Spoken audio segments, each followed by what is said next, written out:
नमस्कार, यो हो TV today network. TV today समाचारमा स्वागत छ। म तुलसी अर्याल।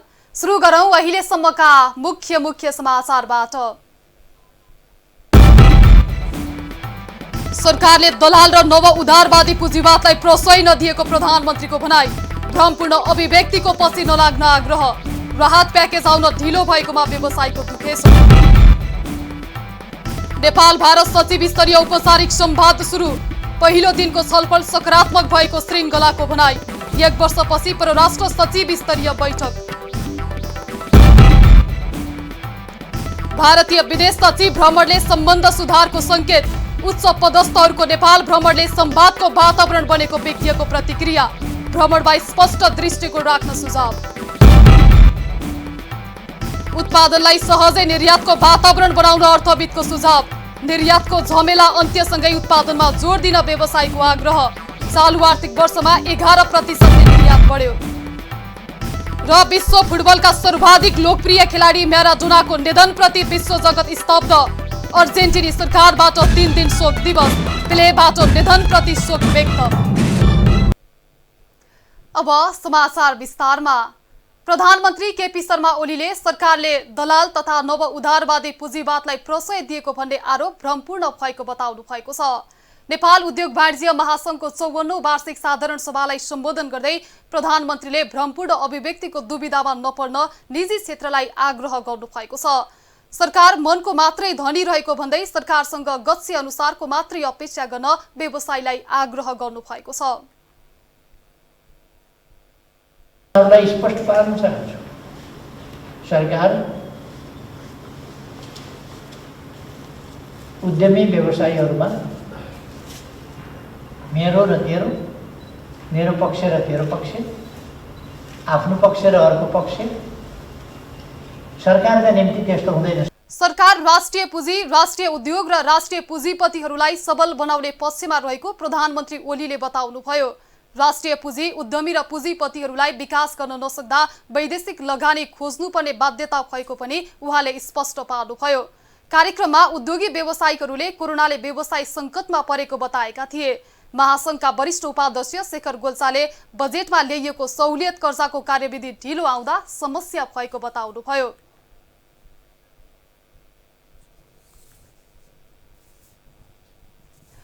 नेपाल र भारत परराष्ट्र सचिव स्तरीय बैठक बिहीबारका लागि सम्पन्न भएको छ। भारतीय विदेश सचिव हर्षवर्धन श्रृङ्गला नेपाल आएकै दिन बिहीबार दुई देशको सचिव स्तरीय बैठक बसेको हो। दरबार मार्ग स्थित याकेन एती होटलमा भएको बैठकपछि भारतीय विदेश सचिव श्रृङ्गलाले पहिलो दिनको छलफलको सुरुवात राम्रो भएको प्रतिक्रिया दिनुभयो। Discussed how to make even greater progress. So very productive and excellent start to the visit. Thank you very much. Agenda was very vast. So all this time we have taken to cover areas of cooperation ranging from the economy to cultural cooperation to infrastructure development. I thank His Excellency for his hospitality. Nepal र भारत परराष्ट्र सचिव स्तरीय बैठक झण्डै 1 वर्षपछि बसेको हो। नेपालको तर्फबाट परराष्ट्र सचिव भरतराज पौडेलले नेतृत्व गर्नु भएको थियो।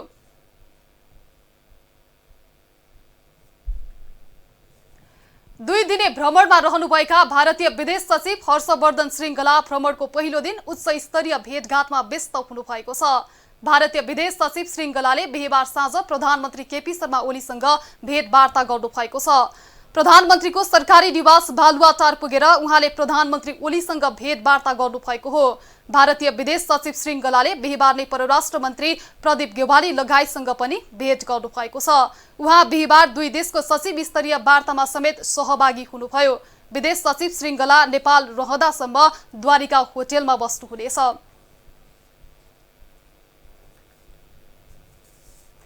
नेपाल भारत बीच सीमा लगायतका विवाद वर्षौंदेखि यथावत छ। पछिल्लो समय सीमा विवाद दुई देशबीच थप पेचिलो बनेको छ।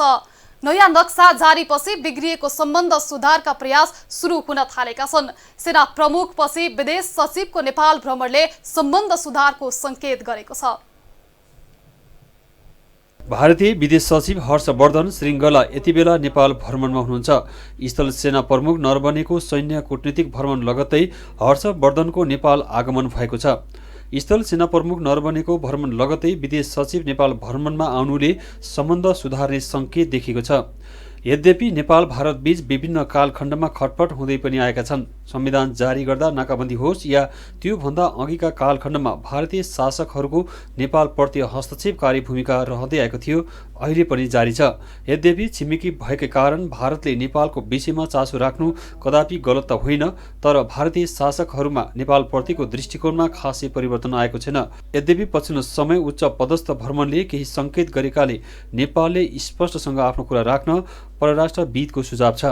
नेपालले प्रश्न राख्नु पर्यो कि मुख्य कुरा सिमानाको र अनि जुन नेपाल र भारत बीचको विज्ञहरूको जो इपिजी छ त्यसको रिपोर्ट बुझिदिइरहेको छैन। त्यो बुझ्न पर्ने यो दुईटा विषय त तुरन्तै उठाउनु पर्छ। मोदीको पहिलो सत्तारोहण लगत्तै नेपाल भ्रमणको अवसरमा संसदले समेत गडगडाट ताली बजाएको थियो। तर संसदमा मोदी मोहिनी जसरी प्रकट भएको थियो त्यो कूटनीतिक थिएन, बरु कुटिल छद्मवेश थियो भन्नेमा नाकाबन्दीले पुष्टि गरेको छ।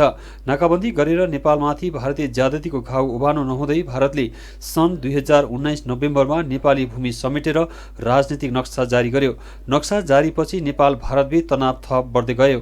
नेपालले कूटनीतिक प्रयास पनि जारी राख्यो, तर भारतीय शासकहरूले सीमाको विषयमा बोल्न चाहेनन्। तर पछिल्लो समय संवादहीनताको त अन्त्य भएको छ। भारतबाट उच्च पदस्थहरूको भ्रमण पनि सुरु भएको छ। भ्रमणले वातावरण पनि बनेको छ, तर सीमा विषयमा अहिले ठोस वार्ता भइहाल्ने अवस्था नभएको विज्ञको प्रतिक्रिया छ।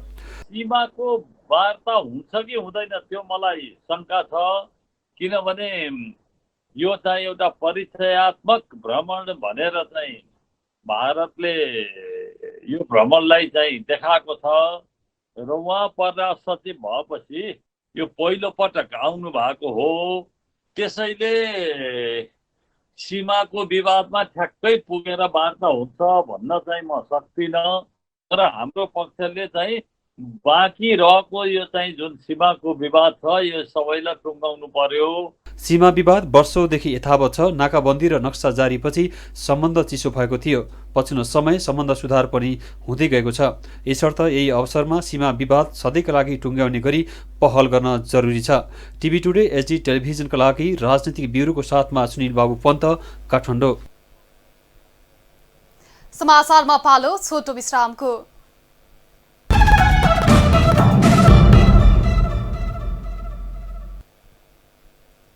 अब बाँकी समाचार। परराष्ट्र मन्त्री प्रदीप गेवालीले भारत र चीनसँग आर्थिक विकासबाट लाभ लिन बाहेक नेपालको कुनै स्वार्थ नभएको बताउनु भएको छ। विश्व महाशक्तिका रूपमा विकास हुँदै आएका दुई छिमेकी बीच असल सम्बन्ध विकास गर्दै आर्थिक विकासबाट लाभ लिन बाहेक नेपालको अरू कुनै स्वार्थ नहुने उहाँले बताउनु भएको हो। संसदीय सुनवाई समितिको बैठकमा प्रधानमन्त्री केपी शर्मा ओलीका प्रतिनिधिका रूपमा सहभागी हुनुभएका मन्त्री गेवालीले भारतबाट विदेश सचिव र सिनिया रक्षा मन्त्रीको नेपाल भ्रमणका विषयमा उठेका प्रश्नको जवाफ दिनुभएको हो।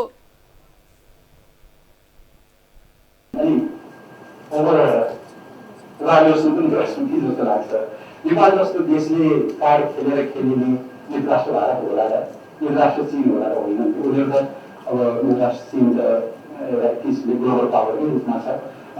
राष्ट्र भारत पनि एस्पायरिङ र ग्लोबल पावरको रूपमा अगाडि आउँदैछ। त्यस्तो अवस्थामा नेपालले खेलेर आउने भन्ने त प्रश्नै होइन। उहाँहरूको बिचमा निरन्तर सहयोग बढ्दै जाओस्। चीन र भारत मिलेर यो रिजनमा मात्रै होइन समग्र विश्वमा एउटा स्थायित्व र विकासको निम्ति कन्ट्रिब्युसन गर्नुहोस्। नेपाल सधैँभरि त्यही कुरा हुन्छ। यही साता छिमेकी मुलुकबाट हुने उच्च स्तरीय भ्रमणमा पनि नेपाल चीन र भारतलाई मिलेर अगाडि बढ्न चाहन्छ भन्ने सुझाव दिने बताउनुभयो।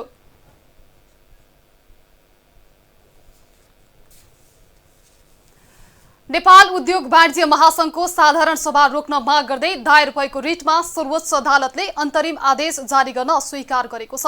अध्यक्ष भवानी राणाको विधान अनुसारको कार्यकाल सकिएपछि साधारण सभा गर्न लागि यो अवैधानिक रहेको भन्दै महासंघ प्रदेश 2 का अध्यक्ष शिवशंकर शाहले सर्वोच्चमा रिट दिनुभएको थियो। 2076 चैत 28 गते पदावधि सकिएसँगै राणा नेतृत्वको कार्य समिति स्वत पदमुक्त भइसकेको भन्दै नयाँ तदर्थ समिति गठन गरेर निर्वाचन गर्नुपर्ने शाहको दाबी छ।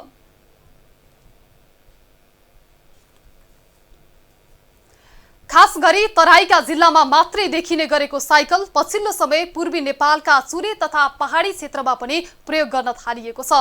विशेषतः झापाको समतल जमिनदेखि चुरे क्षेत्र हुँदै पर्यटकीय गन्तव्य इलामका विभिन्न स्थानमा पुग्ने साइकलिङ यात्रामा युवा पुस्ताको आकर्षण बढेको हो।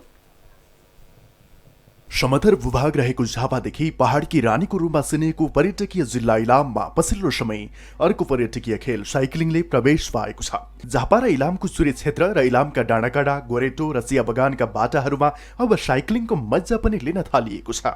विशेष गरेर लकडाउनको समयमा शारीरिक व्यायामका लागि साइक्लिङ गर्ने युवाहरूको संख्यामा वृद्धि भएको थियो। त्यससँगै बिस्तारै पर्यटन प्रवर्धन गर्ने उद्देश्यले पूर्वमा लगातार विभिन्न व्यक्ति समूह तथा संस्थाहरूले साइकल यात्राका गतिविधि गरिरहेका छन्। विशेष चाहिँ यो ट्रिप चाहिँ हामीले प्रमोट गर्ल्सहरूको लागि चाहिँ हो हैन, किनभने अब कतिपय ट्रिपहरूमा चाहिँ अब बोइजहरू मात्रै हुन्छ नि त, अब देखिरा हुन्छ है, अनि उनीहरू मात्रै ट्रिपमा गइरा हुन्छ। लाइक अब गर्ल्सहरू त्यति धेरै चाहिँ गइरा हुँदैन नि त। यसको लागि चाहिँ यो चाहिँ मेन चाहिँ ट्रिप त्यसको लागि होइन, गर्ल्स ट्रिपको लागि हो होइन। अब गर्ल्सहरूले पनि अब गर्नुपर्छ होइन, अब यो एक्सपिरियन्स हुन्छ अनि हेल्थको लागि राम्रो हुन्छ अनि सबै कुराको लागि राम्रो हुन्छ। यहाँसम्म आएर चाहिँ धेरै खुसी लागेको छ। हामीले धेरै नै अब हामीले यहाँको अब एक्सप्लोर गर्न चाहेको छौँ। झापा र इलाममा साहसिक साइकल यात्रा रोमाञ्चक हुने भएकोले पर्यटन प्रवर्धनमा यसको राम्रो सम्भावना देखिन्छ।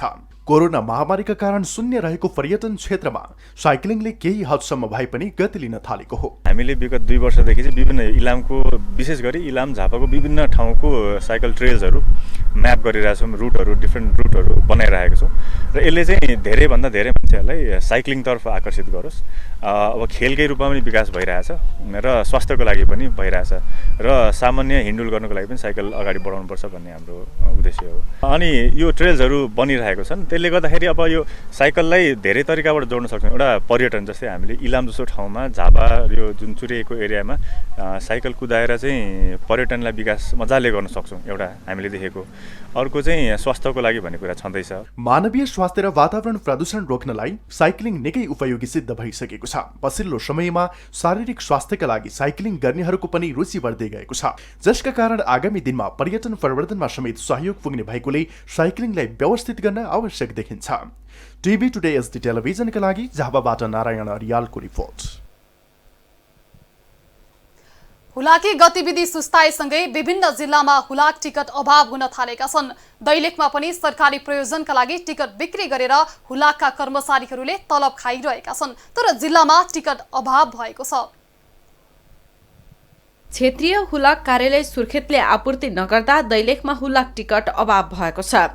दैलेखको दुल्लुमा रहेको इलाका हुलाक कार्यालयले पनि दुल्लु क्षेत्रमा विभिन्न कार्यालयको लागि टाँस गर्नुपर्ने हुलाक टिकट आपूर्ति गर्न सकेको छैन। हुलाक कार्यालयमा टिकट नभएको हुनाले नगद रुपियाँ हाल्नुपर्ने निवेदनमा नगद पनि कार्यालयले नमानेको हुनाले अलि हामी सेवाग्राहीहरूलाई अलि अप्ठ्यारो भएको हुनाले यो टिकट को लागि माथिदेखि कुनै ठाउँदेखि निकायदेखि अलिकति दुल्लु यहाँ इलाका हुलाक कार्यालयमा पठाउन मिल्ने छ भने चाहिँ पठाइदिए राम्रो होला। हुलाकमा सरकारी कारोबार गर्दा हुलाकमा टिकट लिन जानुपर्दा टिकटको सर्टेज भएको समस्या। दैलेखको क्षेत्रीय सदरमुकाम समेत रहेको दुल्लुमा इलाका मालपोत नापी कार्यालय, प्रशासन कार्यालयदेखि नगरका 13वटा वडाहरू एवं मातहतका 5वटा हुलाक कार्यालय समेत एउटै हुलाकको भरमा छन्।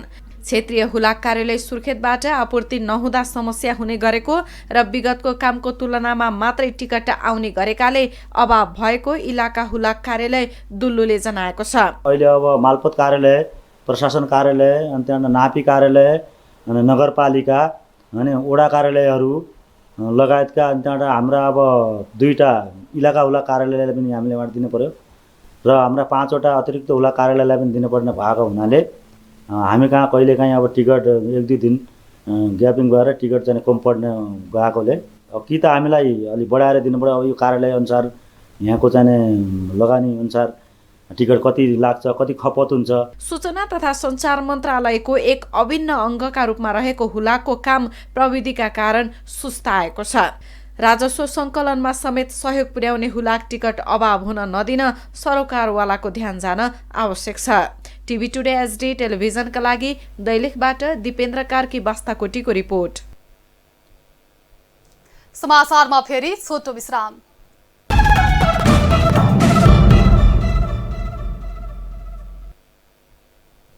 अब आर्थिक समाचार।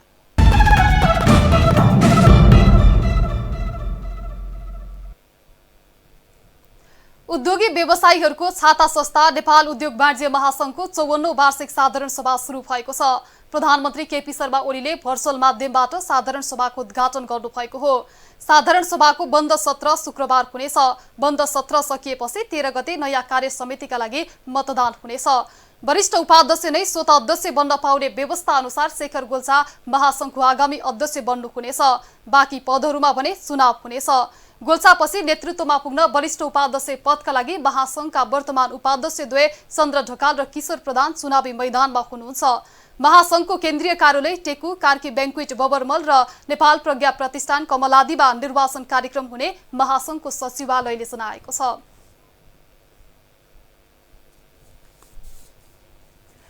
महामारीको बीचमा पनि निर्यातको अवस्था सन्तोषजनक छ। सामान्य अवस्थाभन्दा महामारीमा आयातभन्दा निर्यातको दर बढेको छ। नेपाली उत्पादनको मुख्य बजार भारत हो। कुल निर्यातको 2/3 बढी भारतसँगै तेस्रो मुलुकमा निर्यात हुँदै आएको छ। तर निर्यातको ठूलो हिस्सा भारतमा भए पनि निर्यातमा नेपाली व्यवसायीहरूले शास्ति खेप्दै आएका छन्। भारतीय सरकारी अड्डामा हुने हैरानीले निर्यातमा सधैँ सकस हुँदै आएको छ। चालू आर्थिक वर्षमा करिब 11% निर्यात बढेको छ। कुल निर्यात मध्ये करिब 70% भारतमा नेपाली उत्पादन पुग्ने गर्दछ। भारतसँगै तेस्रो देशमा निर्यात समेत हुने गरेको छ। तर भारतीय प्रशासनिक अड्डाका झमेलाले व्यवसायीले सधैँ हैरानी बेहोर्नु परेको छ। सरकारको आर्थिक कूटनीतिक प्रदर्शनको अभावमा निर्यातमा सधैँ झमेला बेहोर्नु परेको हो। नेपालबाट भारतमा सबैभन्दा बढी निर्यात हुने प्रमुख वस्तुमा भटमासको तेल, कालो चिया, कार्पेट, अलैची, अदुवा, उनी र जुट भारत निर्यात हुने गरेको छ। कृषि उपजको पनि निर्यात हुने गरेको छ। तर निर्यातमा सहजीकरण गर्नुपर्ने भारतले उल्टो दुःख दिने गरेकोले सरकारले कूटनीतिक माध्यमबाट सहजै निर्यात हुने व्यवस्था गर्नुपर्ने विज्ञको सुझाव छ। थोरै निकासीले भारतको अर्थतन्त्रमा कुनै प्रभाव पनि पार्दैन। तर हामी सानो मुलुक भएको, हाम्रो व्यापार व्यवसायको आकार सानो भएको हुनाले हामीलाई चाहिँ सानोतिनो समस्याले, सानोतिनो अवरोधले ठुलो असर पार्छ। त्यसले गर्दा यो विषयलाई भारतले गम्भीर रूपमा लिनुपर्छ। दिएको सुविधालाई ग्यारेन्टी गर्नुपर्छ र नेपालका समस्यालाई सम्बोधन गरिदिनुपर्छ। नेपाल भारत व्यापार सम्बन्ध मात्रै होइन, विश्व व्यापार संगठनको दुवै मुलुक सदस्य राष्ट्र हुन्। विश्वभर नेपाली उत्पादनले प्रतिस्पर्धा गर्न पाउने भए पनि भारतले यसमा अनेकन बहाना गर्दै आएको छ। नेपाल र भारत बीचको सम्बन्ध सुधारका नाममा पटक पटक उच्च पदस्थको भ्रमण समेत हुँदै आएका छन्। तर आर्थिक कूटनीतिकमा भारतीय इमानदारीताको अभावमा सधैँ निर्यात व्यवसायीले शास्ति खेप्न परेको छ। यति बेला भारतीय विदेश सचिव हर्षवर्धन श्रृङ्गलाको नेपाल भ्रमणको अवसरमा द्विपक्षीय हितको विषयमा निर्यातलाई पनि उठाउनुको साथै आन्तरिक उत्पादनमा जोड दिन व्यवसायको आग्रह छ। अब त्यसले चाहिँ केही न केही सहज चाहिँ बनाउँछ। अब अहिले कुन कुन कुराहरूमा समस्या छ भन्ने कुराहरू हामीले उहाँलाई जानकारी गराएपछि उहाँहरूले त अब तुरुन्तै नगर्ने त कुरै हुँदैन। निर्यातमा देखिएको समस्यालाई आर्थिक कूटनीतिक माध्यमबाट समस्यालाई सम्बोधन गर्न सकेमा नेपाली उत्पादनलाई सहजै निर्यात गर्ने वातावरण बन्न सक्छ। यसर्थ सरकारले विदेश सचिव स्तरीय भेटवार्तामा निर्यातको वातावरण बनाउनु पर्ने मुद्दालाई गम्भीरताका साथ राख्न सकेमा निर्यातमा हुँदै आएको हैरानी अन्त्य हुन सक्छ। टिभी टुडे एसडी टेलिभिजन आर्थिक ब्युरोको साथमा तुलसी अर्याल, काठमाडौँ। अब विश्व समाचार।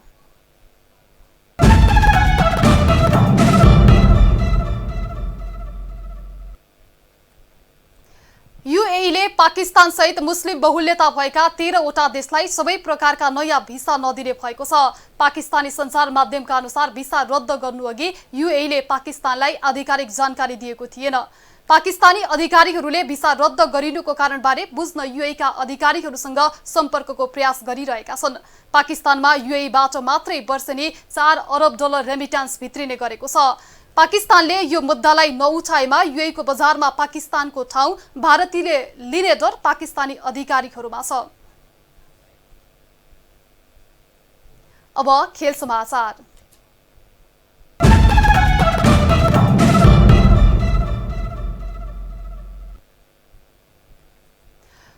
जगतका एक हस्ती डिएगो म्याराडोनाको निधनले विश्व खेल जगत स्तब्ध छ। फुटबलका सर्वाधिक लोकप्रिय फुटबलर म्याराडोनाको मृत्युले विश्व जगत स्तब्ध मात्रै होइन, खेल क्षेत्रमा अपूरणीय क्षति पुगेको छ। अर्जेन्टिनाको विश्वकपमा सर्वाधिक चर्चामा रहनुभएका म्याराडोनाको निधनले उहाँको सम्मानमा विश्वभर शोक मनाइँदैछ। विश्वकप खेल जगतका फुटबल किङ म्याराडोनाको बुधबार निधन भएको छ। हृदयघातका कारण 60 वर्षको उमेरमा उहाँको निधन भएको हो। अर्जेन्टिनी फुटबल लेजेन्ड म्याराडोनाको ब्युनस आयर्स स्थित निवासमा हृदयघातबाट मृत्यु भएको हो।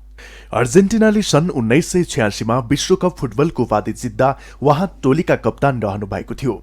विश्वकपमा इंग्ल्यान्ड विरुद्धको खेलमा उहाँले गरेको उत्कृष्ट गोललाई चमत्कारिक प्रदर्शनको रूपमा हेरिन्छ। अर्जेन्टिनाले उक्त विश्वकप जितेको थियो। उहाँले इंग्ल्यान्ड विरुद्धको क्वार्टर फाइनल खेलमा हातले गोल गर्नुभएको थियो। यद्यपि उक्त गोल म्याराडोनाको हातबाट भएको थियो भन्ने रेफ्रीले पत्तो समेत पाउन सकेनन्। यसको रहस्य खुलेपछि म्याराडोनाले उक्त गोललाई भगवानको हातबाट भएको गोलको संज्ञा दिनुभएको थियो। अर्जेन्टिनी फुटबल संघले बुधबार विज्ञप्ति जारी गरी म्याराडोनाको निधनप्रति गहिरो शोक व्यक्त गरेको छ। अर्जेन्टिनाका लागि म्याराडोनाले सन् 1977 देखि सन् 1994 सम्म खेल्नु भएको थियो। उहाँले अर्जेन्टिनाका लागि 91 खेलमा 34 गोल गर्नुभएको छ। सन् 2008 देखि सन् 2010 को विश्वकपसम्म म्याराडोना अर्जेन्टिनी टोलीका मुख्य प्रशिक्षक हुनुभएको थियो। म्याराडोनाले चर्चित Spanish club Barcelona, Italian club Napoli, Spanish club Seville जस्ता प्रतिष्ठित युरोपियन क्लबबाट व्यावसायिक फुटबल खेल्नु भएको छ। म्याराडोनाले सन् 1982 देखि सन् 1984 सम्म बार्सिलोनाका लागि 36 खेल खेल्नु भएको थियो। खेलमा 22 गोल गर्नुभएको थियो। यसैगरी सन् 1984 देखि सन् 1991 सम्म इटालियन क्लब नापोलीबाट उहाँले फुटबल खेल्नु भएको थियो। नापोलीका लागि 188 खेलमा 81 गोल गर्नुभएको थियो। नापोलीबाट स्पेनिश क्लब सेभिल पुग्नुभएका उहाँले सेभिलमा 26 खेलमा 5 गोल गर्नुभएको थियो। उहाँले फुटबलको अन्त्य सन् 1997 मा बोका जुनियर्सबाट गर्नुभएको थियो। त्यति बेला म्याराडोना 37 वर्षका हुनुहुन्थ्यो। विश्व फुटबलमा म्याराडोना र ब्राजिलियन फुटबल हस्ती पेले मध्ये को महान भनेर विवाद हुने गरेको थियो। दशकौं बितिसक्दा पनि म्याराडोना र पेलेको विषयले विश्व फुटबललाई उत्तिकै तताउने गरेको छ। ब्राजिलियन फुटबल लेजेन्ड पेलेले पनि म्याराडोनाको निधनप्रति गहिरो दुःख व्यक्त गर्नुभएको छ। म्याराडोनाको मृत्युपछि अर्जेन्टिनी सरकारले 3 दिन राष्ट्रिय शोकको घोषणा गरेको छ। स्वर्गीय म्याराडोनाप्रति हाम्रो पनि श्रद्धाञ्जली। टिभी टुडे एसडी टेलिभिजन खेलकुद ब्युरो काठमाडौँ। समाचार सकियो। समाचारबाट बिदा लिनु पूर्व मुख्य समाचार फेरि एकपटक। सरकारले दलाल र नव उदारवादी पुँजीवादलाई प्रश्रय नदिएको प्रधानमन्त्रीको भनाई। भ्रमपूर्ण अभिव्यक्तिको पछि नलाग्न आग्रह। राहत प्याकेज आउन ढिलो भएकोमा व्यवसायको दुखेसो। नेपाल भारत सचिव स्तरीय औपचारिक संवाद सुरु। पहिलो दिनको छलफल सकारात्मक भएको श्रृङ्खलाको भनाई। 1 वर्षपछि परराष्ट्र सचिव स्तरीय बैठक। भारतीय विदेश सचिव भ्रमणले सम्बन्ध सुधारको संकेत। उच्च पदस्थहरूको नेपाल भ्रमणले संवादको वातावरण बनेको विज्ञको प्रतिक्रिया। भ्रमणमा स्पष्ट दृष्टिकोण राख्न सुझाव। उत्पादनलाई सहजै निर्यातको वातावरण बनाउन अर्थविदको सुझाव। निर्यातको झमेला अन्त्यसँगै उत्पादनमा जोड दिन व्यवसायको आग्रह। चालु आर्थिक वर्षमा 11% निर्यात बढ्यो।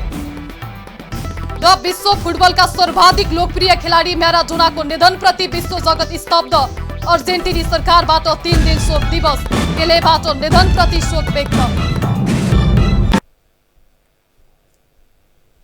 हामीलाई TV today Nepal apps download गरी विश्वभर प्रत्यक्ष हेर्न सक्नुहुनेछ। साथै www.tvtoday.news.com मा गई हेर्न र पढ्न सक्नुहुनेछ भने फेसबुक, युट्युब र ट्विटरमा समेत फलो गर्न सक्नुहुनेछ।